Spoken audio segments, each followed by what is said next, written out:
Now, what's interesting for me is whether you're reacting or creating on a daily basis really comes down to your mindset. It all comes down to mindset. Are you familiar with the concept of mindset? You've all heard of it. Carol Dweck's work, incredible work on seeing the way our mind is set in the way you approach life affects the results you get in your life. So a simple way of understanding mindset is that some of us can have a fixed mindset. This is where I believe my talents and abilities are fixed. This is as good as it gets. Why bother? I'm not getting any better, and I feel a little bit scared, and it's a reaction to life. Other people have a growth mindset. We see our abilities and talents as something we can develop, something we can grow, and so we put time and effort into developing those talents. But if you're human, like I am, life can be a tug of war between fixed and growth mindset. And our mindset shows up when we encounter 5 things in our lives. When you encounter challenges, obstacles, something that requires effort, feedback, starting to sound like a Toastmasters meeting, I know, and success of others, starting to sound like a Toastmasters contest.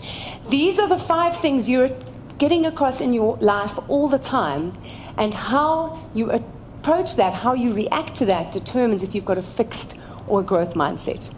So what happens when you have a fixed mindset and you encounter a challenge? You give up. Too hard, why bother? You encounter an obstacle, you walk away. I can't figure this out. Something requires effort? Well, what's the point? I'm not getting better. People give you feedback that might help you grow. You don't listen. You just keep doing it the way you've always done it. And someone succeeds ahead of you, you become jealous, and you also perhaps go, why bother? So you don't have to admit to the fact that this might have happened to you at some point in your lives. I can admit this has been my story. And in fact, in Toastmasters and contests, my sister beat me in my first ever contest, and I was like, well, that's it. I'm not bothering to compete. I didn't compete for 3 years, and when I came 3rd in division 3 years later, I didn't compete for 6 years. This is the danger of a fixed mindset.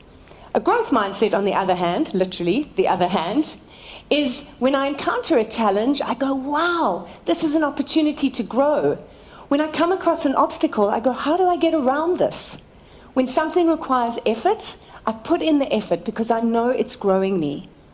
When someone gives me good, constructive feedback, I might not enjoy hearing it, but I go away and I think about it and I adjust what I'm doing in order to get better results. And when someone succeeds ahead of me, I learn from their success and I apply it to my life. So these are our 2 choices of whether we react and stay stuck or we create and grow.